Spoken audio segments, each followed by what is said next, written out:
Donc il faut toujours être là. Non mais c'est très important. Ce métier, c'est un métier, il faut toujours être là.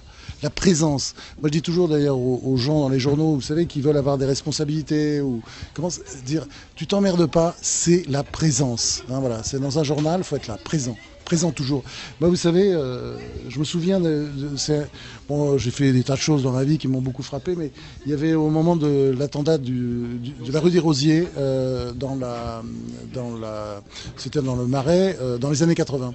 Il se trouve que j'étais à l'époque, j'étais allé déjeuner d'un sandwich, je faisais un article, et de temps en temps, c'était pas à l'époque d'internet, j'allais regarder les dépêches AFP qui tombaient comme ça, vous voyez, il y avait le téléscripteur avec toutes les dépêches qui tombaient, et j'ai vu attentat rue des Rosiers. J'ai pris un taxi, je suis descendu, je me souviens. J'étais à l'époque au Nouvel Observateur.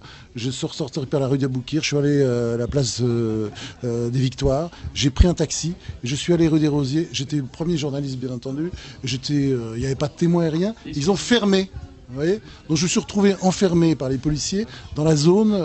J'ai jamais vu quelque chose aussi horrible d'ailleurs. Mais voilà, je crois que c'est ça aussi. Ce que je veux dire, c'est vraiment la présence, être là tout le temps. 100%. De toute façon, c'est un métier que vous ne pouvez pas faire à moitié. C'est un métier on ne peut pas faire à moitié. C'est-à-dire, ça vous dévore et ça vous habite. C'est pour ça que c'est très dur de faire d'autres choses en même temps. Moi, j'essaie d'écrire des romans, j'en écris, j'aime ça. Mais c'est vrai que c'est une lutte permanente parce que c'est un métier qui vous absorbe trop. Justement, j'avais une question à propos de cela. Je vois que vous êtes multicarte, vous avez énormément de passion, vous aimez justement la littérature, vous aimez la politique, vous aimez l'histoire, vous avez montré la philosophie là maintenant. Si vous deviez choisir un de ces domaines-là, qu'est-ce que vous choisirez ? Bon, moi, je réponds sans jamais vraiment répondre parce que c'est très compliqué par rapport à... Oui, voilà, et puis je réponds comme Thérèse de Lisieux, Sainte Thérèse de Lisieux qui disait « je choisis tout ». Mais en fait, la vérité, c'est quand même, si je réponds tout à fait honnêtement, moi, quand j'étais gosse, je voulais être écrivain. À 9 ans, je voulais être Victor Hugo. Donc, au fond, moi, c'est-à-dire les romans, les histoires, Dostoïevski, enfin, et je vois les gens que j'admirais dans ma vie. Moi, j'ai vu des tas de gens de toutes sortes. Et c'est vrai, c'est toujours vers les romanciers que, voilà, quand je pense des grandes rencontres que j'ai pu faire dans ma vie, ce sont toujours des grands romanciers. Ou des grandes romancières d'ailleurs, vous voyez, mais c'est dans cet univers-là que sont plutôt mes passions. Mais en même temps, je me passionne évidemment pour l'actualité, vous disiez pour la vie politique, le cinéma. Attendez, moi, j'ai là une horrible hernie discale. Je sais que j'espère d'en sortir le plus vite possible. Vous savez pourquoi ? Pour aller voir Shutter Island, par exemple, avec DiCaprio, qui pour moi est le plus grand acteur, peut-être, enfin tout quoi, actuel et peut-être même des 50 dernières années, quoi. Et nous, par exemple, nous, on est issus justement de l'école de commerce de Grenoble. Mais ça c'est une question qui va se généraliser à tout le monde. Est-ce que vous pensez que pour être journaliste, pour justement faire partager justement ces passions, est-ce que vous pensez qu'on tout mène vers le journalisme ? On n'est pas obligé de faire forcément des écoles de journalisme, et qu'en fait on a besoin de tout le monde pour faire ce métier-là. En fait, il suffirait d'être passionné peut-être pour faire ce métier-là. Quel est votre point de vue ? Moi, j'ai fait une école de journaliste. Hein. Moi, c'est assez bizarre ma vie parce que, en fait, je voulais être écrivain. Je savais qu'il fallait faire un autre métier pour être écrivain. Je m'entendais pas bien avec mon père, donc j'essayais de devenir indépendant, de gagner de l'argent. Et puis très vite, j'ai commencé à gagner de l'argent, et même, je dirais même beaucoup d'argent, avec des articles, en faisant des articles. Donc, si vous voulez, le journalisme, je suis allé vers le journalisme, où il est allé vers moi, sans vraiment que je réfléchisse. J'ai abandonné mes études de droit et j'ai fait une école de journaliste, qui s'appelle le Centre de formation des journalistes. Et maintenant, je regrette pas d'avoir fait cette école. Ce qui est vrai, c'est que si je l'avais pas faite, je pense que j'aurais été journaliste de la même façon et j'aurais fait la même carrière. Pourquoi ? Parce que cette école, elle m'a donné les clés, c'est sûr, c'est une bonne école. Il y avait des professeurs exceptionnels, François Furet, Jacques Ozouf, Gilles Martinet, enfin, je me souviendrai toujours de ces grands professeurs qu'on avait là-bas. Mais en même temps, c'est vrai que ce que j'ai appris, vraiment, j'ai toujours appris sur le tas. Sur le terrain, je me souviens toujours la première leçon de journalisme que j'ai eue, mais c'était extraordinaire. J'avais 17-18 ans, je venais à porter un article extrêmement prétentieux et universitaire au rédacteur en chef de Paris-Normandie qui s'appelait Yvan Hecht à l'époque. Et Yvan Hecht, il me dit, mais attends, c'est quoi ce truc ? C'est prétentieux, ça va dans tous les sens.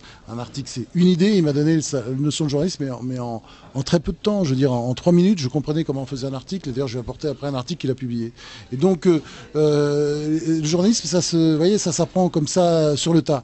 Bon, en même temps, et c'est ça qui est important, et c'est pour ça que les écoles, moi je suis partisan des écoles, d'ailleurs ça peut être Sciences Po, hein, mais simplement c'est vrai que si on est à Sciences Po, si on fait une école si on est dans un cycle un petit peu trop universitaire, on n'aura peut-être pas l'esprit aussi, comment dire, et puis cette volonté de simplification, d'aller toujours dans la même direction, que si on fait une école de journalisme. L'école de journalisme, l'avantage, c'est qu'elle peut quand même donner des bases de culture générale. Et moi, je pense que un des grands problèmes, peut-être, pour les nouvelles générations quand même, c'est de ne pas croire que c'est uniquement une technique, le journalisme. C'est aussi une culture générale.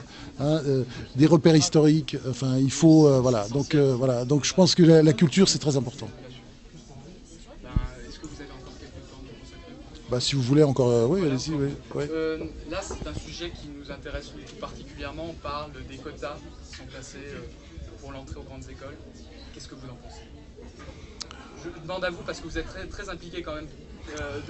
Moi, je suis comme beaucoup. Oui, bien sûr. Moi, je suis absolument contre la discrimination positive. Parce que je pense que les gens qui réussissent par la discrimination positive auront toujours une sorte de culpabilité en se disant qu'ils ne le méritaient pas. En même temps, je pense aussi que la France est arrivée à un tel moment de blocage aussi que la discrimination positive est utile. Mais je suis partisan d'une discrimination positive qui dure 2, 3, 4, 5 ans, mais surtout qu'elle ne dure pas. C'est un mauvais système. Mais je trouve ce système, c'est-à-dire à partir du moment où on décide de le faire pour un temps donné, moi ça ne me choque pas du tout. Ce que je supporterais pas, c'est un système où la discrimination positive et voilà. Alors pourquoi? Alors à ce moment-là, pourquoi? Voilà, c'est ça, c'est très mauvais. Donc si vous voulez, c'est une mauvaise chose, mais parfois pour arriver au bien, c'est nécessaire de passer par des mauvaises choses, mais il faut bien savoir que c'est pas l'idéal et qu'il faudra essayer de tourner cette page à un moment donné. Donc moi j'en suis partisan comme ça. Vous voyez ce que je veux dire? C'est-à-dire, je suis contre dans l'absolu et je suis pour comme ça temporairement. Voilà, absolument. Voilà. Et une dernière question. Si vous deviez citer un homme, une rencontre que vous avez faite, ou une femme, bien sûr, que vous avez rencontrée pendant votre carrière, qu'est-ce que vous nous citerez là maintenant? Quelqu'un qui vous a frappé, vraiment, et qui vous a bouleversé, qui vous a peut-être même, on va dire, fait changer de façon de voir, peut-être même de la société. Moi, dans les rencontres que j'ai faites, je disais, il y a beaucoup de... Bon, il y a des scientifiques, je dois le reconnaître. Un scientifique et spécialiste du sommeil, Michel Jouvet, par exemple, quelqu'un qui m'a beaucoup marqué, qui était professeur à Lyon à l'époque, et un grand bonhomme, enfin un grand savant, et très connu sur le plan de ses recherches sur le sommeil et sur le rêve. Mais il y a aussi Julien Green, qui est un écrivain, moi, qui m'a beaucoup marqué, et qui a eu un rôle absolument considérable dans ma vie. Norman Mailer aussi, qui est un écrivain américain, dont je suis devenu très proche au fil du temps, et à chaque fois qu'il venait à Paris, on déjeunait ensemble. Mais vous voyez, je dirais, moi, mon monde, sera plutôt du côté des écrivains. Ou alors, c'est vrai que, parce que je vis à Paris, je peux avoir une image de mondain, mais en fait, ma vie est en province. Donc, moi, j'ai mon copain boulanger Gérard, mon copain restaurateur Alfredo, Jean-Claude, etc. À Marseille, voilà ce que je veux dire. Voilà, c'est ça. C'est-à-dire que dans les rencontres que vous pouvez faire, parfois, il n'y a pas seulement des grands noms. Moi, je pense à un berger, tout simplement, qui est mort maintenant, qui s'appelait Maxime, chez moi, dans mon patelin du Vaucluse. Et c'est quelqu'un qui m'a dit des choses dont je me rappelle encore aujourd'hui de temps en temps. Je me souviens bien, je monte de temps en temps sur un piton sur le Luberon, là. Je regarde là, le paysage qui va jusqu'à Aix-en-Provence, et on voit les Alpilles au loin. Et puis on sent la mer, on n'est pas sûr, mais on sent la présence de la mer au loin. Et je pense toujours à ce qu'il me disait à ce moment-là, Maxime le berger, sur Dieu, sur des tas de choses, et des phrases.